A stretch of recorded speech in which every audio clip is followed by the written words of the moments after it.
Hashem, Yahushua. I want to give double honors to the apostles and elders of Great Millstone, and peace and blessings to the sincere occupant of faith that's pushing the sincerity and truth, man. It's been on my spirit. It's a lot going on, man. Whether you want to talk about geopolitics, moving forward with the president-elect, who's going to be soon to be augured in, come next month.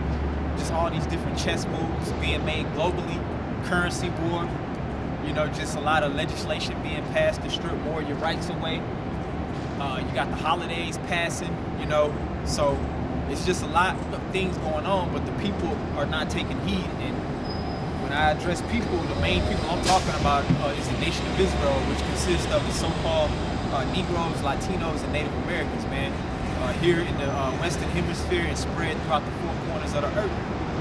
Like, our people somehow think just because they're able to live in comfort and basically do all manner of wickedness, that they're somehow free, from the hands of that evil oppressor, man. But the prophets, that's why the prophecies come out, man. We're coming back to stir your pure mind up, man. Really the elect. We're coming through the spirit of Yahweh Bashem Yahushai with the word to stir the elect's pure mind back up to remember, so that they can repent, so the elect can be sealed, so salvation can draw nigh. Go ahead. This is Baruch chapter 3, verse 8. Behold, we are yet this day in our captivity, where thou hast scattered us for a reproach and a curse, and to be subject to payments according to all the iniquities of our fathers, which departed from the law, from Yahweh our power. That's right. So I'll break it down a little bit. Behold, we are yet this day, man. Not talking about 270 years ago, not 1,000 years ago, man.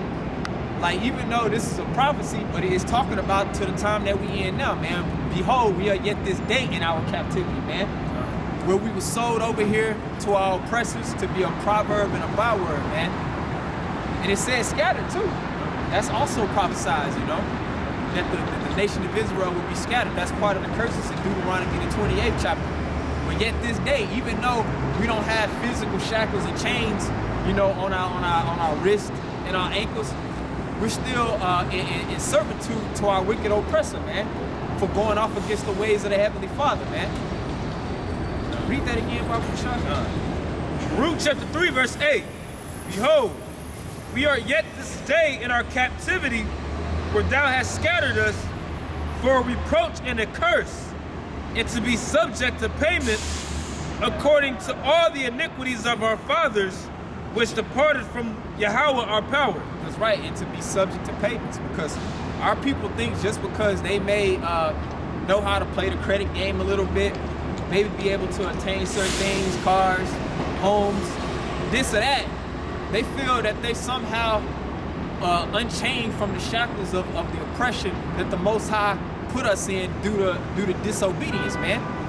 But it's on a different level, man. It says you shall be subject to payments. Because even like when we was in actual hardcore physical slavery, at least Massa, put us up, room, board.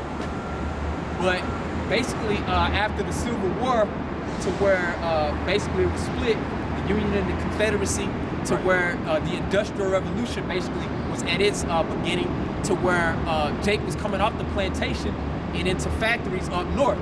But the thing about that was, even though they're giving these ex-slaves $1 now, but they're telling them, hey, you got to take care of your living, you got to take care of all these different expenses that you didn't have to take care of at first. And the so-called white man, the devil, the Edomites, man, they set it up purposely like this to pay these people a wage which they know they weren't going to be able to sustain themselves, man. And it's even hot. It's a graduated level to the day that we're living in now, man. When you want to talk about the credit-based system that we live in, man, like really, it ain't even just the nation of Israel. It's just this whole world in general, man. That really shows just the oppressive nature of the elites, man. They don't even care about their own people. They have everyone subject to this modern day credit crunch, industrial slavery, man. It's what they call usury. You know what I'm saying? They call it for what you may know it today is interest. Like it's a wicked thing to pay for something, and then to buy whatever you need to get, you you have to pay interest on it, like a car, for example. You know, that's wicked according to the scriptures. It's breaking the laws, statutes, and commandments that Yahweh that he set up. That's right. You know, for example, if you had a garden, you know, back in the ancient world, if you had fruit in the garden or the vine, or like a grape, you know, you would leave some food for the ones that were less fortunate. You know, but in today's society, the way Esau has it, it's a dog-eat-dog world. You know what I'm saying? If you don't work, if you don't have it, you just don't eat. Point blank, period. Okay. You know, and you got to pay for amenities like electricity. You know, that's natural. Water is natural. You know what I'm saying? Food is supposed to be naturally grown. You know, but now he has GMOs and, you know, fluoride in the water. You know, you can't even breathe the air. You know, you get sick from even eating the food that he gives you. You know. And just going back to the wicked elites, man, the ancient, the Chaldeans, man, basically the high up of this society of these Edomites, man, they set up this current system basically to put everybody in the trick bag of slavery, you know, to have just a huge disparity between what's known as have and have not, basically, you know. But for these people, it's magnified for the nation of Israel. For one, because we went against the ways of the Most High, we're under these curses, man. Right. So even though just in the general world, they're in slavery and they're subject to all of these false ways of usury and all of these different things that the devil comes up with, is more so for these people, man, for being disobedient to the Most High. But that's a beautiful point too, man, because that just goes to show why the Most High is going to be further justified in destroying Great Babylon, man. Because that's the hope for the nation of Israel, man. We've been through all this hell and slavery for millennia, it seems like, but our affliction is almost up, man. This is our last slavery. The people that we're subject to, man, they're about to be our slaves, man, in the kingdom of heaven. Their kingdom is about to be destroyed. And I'm going to kind of go into why, you know. Matter of fact, go ahead and get that in Micah. This is Micah chapter... Start at 6. This is Micah chapter 6, verse 10. Are there yet the treasures of wickedness in the house of the wicked, in the scant measure that is abominable? Shall I count them pure with the wicked balances, and with the bag of deceitful weights? Yeah, so that's talking about the money system of the so-called white man, the Edomites. You know, so even though we know that it's prophecy for the most from the Most High that the nation of Israel will be in captivity up until this day, but everything's on a different level, man, because you got the wicked in power, man, the whipping stick of the Most High. So you always have to explain how things came to be, even though we know that the Most High, he's orchestrating everything. But we have to just see who's at the realm of this wickedness that we're subject to right now, you know? We have to identify our enemy, man, which our people, just going back to my original point, they can't identify themselves as being in captivity unto this day. They don't even think that they have an enemy, but the Bible, just based on the prophet or the prophetic nature of what this nation will be doing, it gives clear indication who our enemy is. Matter of fact, start and read that again, Micah 6 and 10. Micah chapter 6, verse 10. Are there yet the treasures of wickedness in the house of the wicked, and the scant measure that is abominable? Shall I count them pure with the wicked balances, and with the bag of deceitful weights? That's right, and with the bag of deceitful weights, man, because the scripture tells you in Proverbs the 11th chapter, a false balance is an abomination to the Most High. So everything has to be weighed, you know, just like even with the whole money system here, man, the dollar, man, it's not backed by gold. That's a false balance. That's why what we call as dollars or paper or whatever these niggas want to slang it as is really fiat currency when you look at the grim reality, meaning fake currency. They basically, the government, or rather the Federal Reserve, they basically deem the value of what you think is money, which is not money, man. So that's a false balance according to the Most High, man. Go ahead. It says,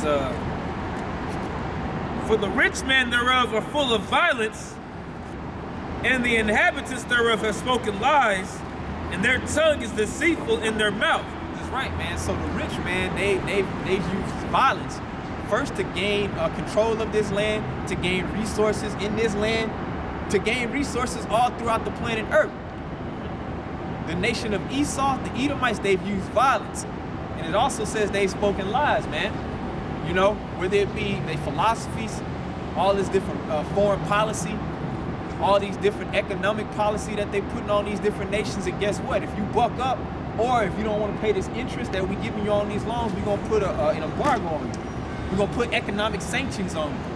Just like what you've seen, whether it be in Cuba, what you've seen in Iran.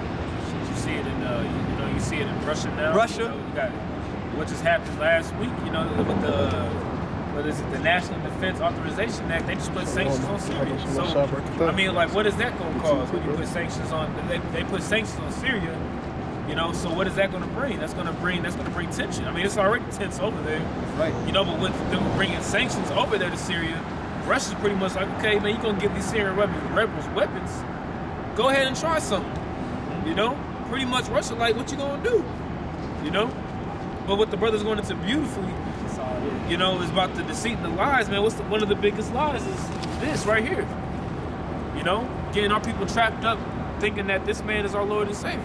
That's right, bro. You know, giving your money to these pastors that's promoting this image. You know. Hey, can you read that? What verse was that last verse you read? Can you read it again, Bro? Yeah, I got you. Micah chapter 6, verse 12. For the rich men thereof are full of violence, and the inhabitants thereof have spoken lies, and their tongue is deceitful in their mouths. And their tongue is deceitful in their mouth, man. Just like it tells you in Psalms, though, with the 55th chapter, it says, matter of fact, go ahead and get that. Because, man, you got to understand the nature of these people. Not only do they come up with all these arbitrary laws and business practices, you know, we can go into the history of how those gutter rats, man, those fake Jews, basically started like this whole fractional reserve banking system. When people would bring them the gold, they would give them the deposit slips, and then they end up loaning more deposit slips than what they had in gold. So we can go into the whole start of it, but that's just basically showing the wickedness through usury. But also, they've used violence, and they've also used deceit, man. They didn't keep not one treaty that they made with the North American Indians, bro. Broke every single one of them, man. So they came like in the guise of, hey, peace, even though that history was all wrong, because if those Edomites, man, they were dying when they came to this land. They brought them over from England. You know, it wasn't like the rich ones that came from England, man. They brought the scumbags in the lowest of the low. They had all the diseases and everything, and they shipped them over here. This is pretty much supposed to be like a prison sentence, pretty much. But they used them, these damn rats and dogs, pieces of shit. That's right. They used them to come over here and liberate this land, which the Gadites, you know, the North American Indians, as they would call them, you know, and they used them to kill them off, man. You know, and a lot of them died from disease. You know? That's right. And that just shows that the Gadites, man, the so-called Native American Indians, man, they were in complete harmony with the Most High in the earth. So they were able to heal those Edomites of like diseases like scurvy and different ailments and deficiencies that they were having from being, you know, out on sale. But not to just get off the point, that it's just multiple ways that Esau has established just a treacherous, just unfair system, man. Which even though we know our people are subject to them, going off against the Most High, the Most High is going to be so justified in bringing the destruction of this place, man. Because they just went too hard. Go back to that. Or matter of fact, go ahead and get that in Psalms. Lock. Okay. You still hold it? Yeah, I got it. No, you good. This is Psalms chapter 55, verse 21. Actually, I started verse 20. He hath put forth his hands against such as be at peace with him. He hath broken his covenant. The words of his mouth were smoother than butter, but war was in his heart. That's right, man, and that's talking about the so-called white man, the nation of Edom, man.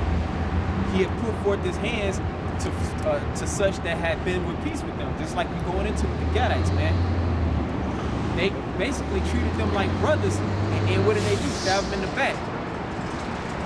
And it says they have broken their covenant with them, man. Basically, any type of standard of having integrity and being just straight up, man, they went totally against it, man. They came in the guise of peace, but on the back end, they was looking to take over, man, and kill, you know, and just move in, man, just like they do all throughout the earth, man. But just jump back to that and Michael. I guess I'm getting all over the place now. We're getting on Esau, but that's the spirit, man.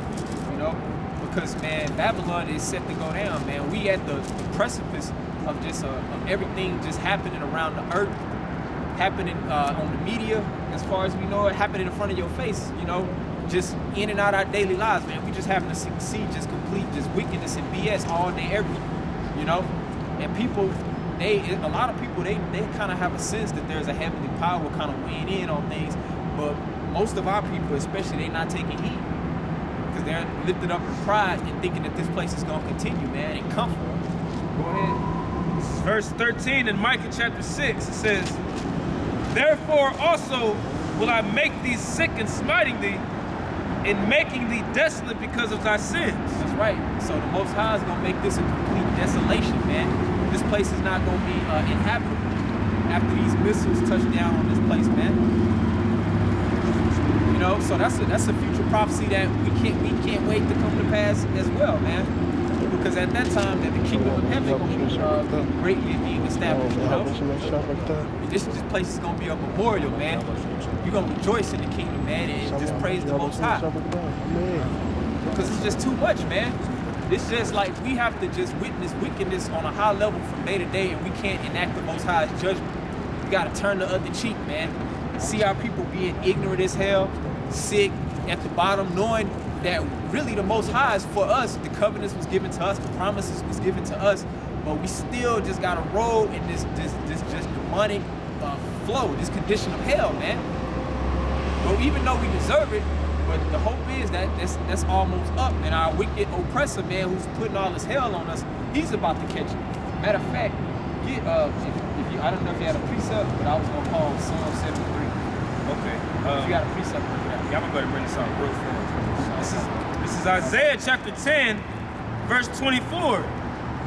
"Therefore thus saith the Lord Yahweh of hosts, O my people that dwellest in Zion, be not afraid of the Assyrian. He shall smite thee with the rod, and shall lift up his staff against thee after the manner of Egypt.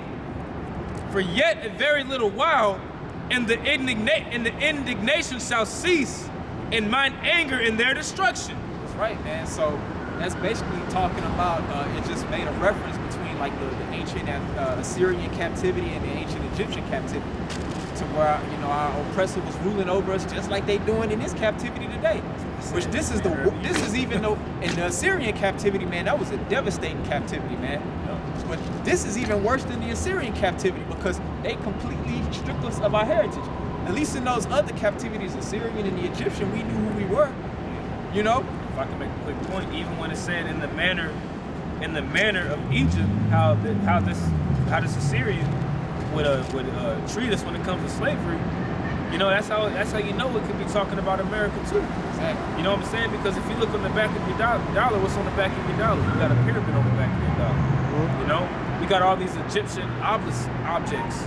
You know, all over the place in America. You know, you got different gods that they used to worship back then, still being worshipped today with different names. You know, so that's how you know that this Assyrian, which is another prophecy, could be talking about Esau as well. You know. That's right. It's exactly who it's talking about. Because if you just wanted to, I guess, compare kingdoms, the Edomites today would be the modern day ancient Assyrians. They the modern day Egyptians, Pharaoh. You know, the ancient, they the modern day Babylonians, man. The Romans. You know what I'm saying? Whatever you want to call it. The Grecians, man. Everything all in one. Because ultimately, man, they take on the same characteristics and they practice the same customs as those prospective empires. Most of like the high level witchcraft basically comes from ancient Babylon, then up to the ancient Egyptians. That's who the Grecians really was heavy into studying, because it tells you in Maccabees, like when Alexander died, in First Maccabees, the first chapter, when Alexander died, it says his 4 generals rose up, and you know they basically held provinces in different parts of the earth. But Ptolemy in general, he was like at the head of the south, like in Egypt. So they really studied those Egyptian customs, man. And Esau practiced that thing to the T, man. So going up into, you know, the Greco-Roman Empire, it's the same things. And even like with the way that they do in like politics, like the Senate, that all comes from Rome. You know what I'm saying? So they all this customs and practices, it comes from every empire. They get something from it. Can I grab something for you real quick? This is Romans chapter 13. I start at verse 1. I saw the Slocky. Revelation chapter 13. I start at verse 1. And I stood upon the sand of the sea and saw a beast rise up out of the sea, having 7 heads and 10 horns, and upon his horns 10 crowns, and upon his heads the name of blasphemy. And the beast which I saw was like unto a leopard, and his feet were as the feet of a bear, and his mouth as the mouth of a lion. And the dragon gave him his power and his seat and great authority. And here's the point. Verse 3. If I could just break this down, the brother got this up because that beast with the 10 horns, and like, of course, the horde that sitteth at the top, this is what this talking about, which really, just to shorten it all up, like NATO, the EU, like basically the powers to be, so-called, that Esau used to control policy, just basically dominate the world with this global hegemony that they got set up, you know? Go ahead. Verse 3.